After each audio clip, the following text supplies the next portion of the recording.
Okay. Shooter, are you ready? Stand by.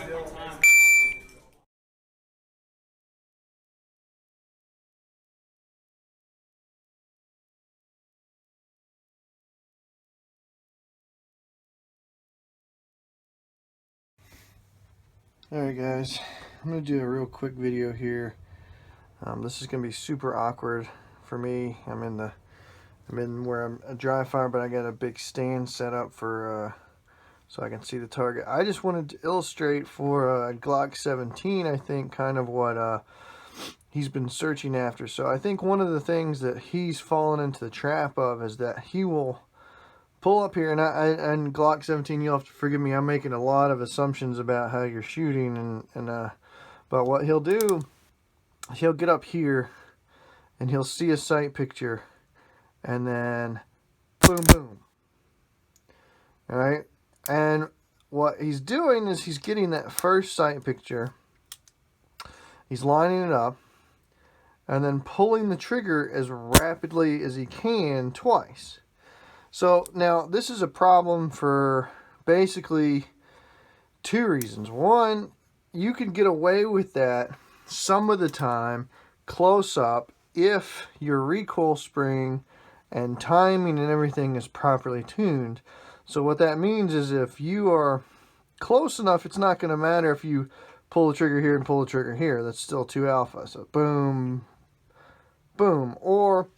But what happens more commonly when you try and do a single sight picture double tap is that you're going to pull the trigger here, the gun is going to reset, the recoil spring is going to then drive the gun forward, and I'm exaggerating here, and then you're going to pull the trigger here, and now you've put your second shot down in the Charlie. So what I think... So one of the first steps is to get a really, really strong base grip on your gun. I think that's something he knows how to do. I'm pretty sure I've seen it in his videos. He's got that covered. You know, there's a lot out there about grip and all that. But what I wanted to kind of come out here and do, and you'll have to forgive me, I'm having to do this one-handed, is what the main concept I wanted to impress upon this and make for this video is that when you pull your first shot, you are watching the sights at that point. I'm going slow motion. The gun is operating under recoil. You are watching it. Probably for me, most of the time, my eyes come up and they reopen here. You begin to let your finger out. And what you're doing is you should be reacquiring the sight picture about here. Some people, you know, you got to train your eyes. You got to have quick vision. But ultimately, you want to tune your recoil spring to where the nose doesn't dip down. Like when the slide slams forward, you don't want to have the nose dip. You want to watch the sights come down. And if your grip is right, you're going to have an up and down recoil. If your grip is weak on this side, it's going to go that way. If it's weak on the weak hand, it's going to go this way. So what you're trying to do is watch your sights under recoil, and if your grip is correct, if your grip is proper, it's going to come straight up, and you're going to watch for that front sight to come right back into there, and then you're going to pull your second shot. And if your grip is right, and if your gun is behaving under recoil properly, because your grip is right, you're going to hit up and down. And so really the only thing you're watching for, and you'd be surprised how fast you can do this, and you'd be surprised how you will not really be able to tell a controlled pair from a double tap. They're going to basically sound and be the same thing, except your controlled pair is going to be much more accurate. So I'll demonstrate one more time. You're going to come, oh, that about fell, bumped my camera there. So you're going to take your first shot, boom.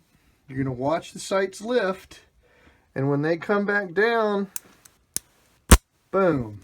That's the whole idea behind a controlled pair, is that you are still using your sights all the time, except, you know, I guess when you can basically put the muzzle on the target, that's a little different situation. But I would say, for the most part, you want to start with a controlled pair, as you get more skilled, as your grip gets better, as you can learn to stretch out your sights, what you're going to start learning how to do is you're going to learn to be like, okay, at 7 yards, this is acceptable sight picture for me, or this is acceptable sight picture for me, or this is acceptable sight picture for me, and for my gun, and for my notch in the rear part of my gun, and for my sight radius, I know at 10 yards that this is still going to net me an alpha, or this is still going to net me an alpha, or this will still net me an alpha, right? And that will speed up what is an acceptable sight picture on an alpha at what distance. And those are just, you just got to sit and spend some time behind the gun,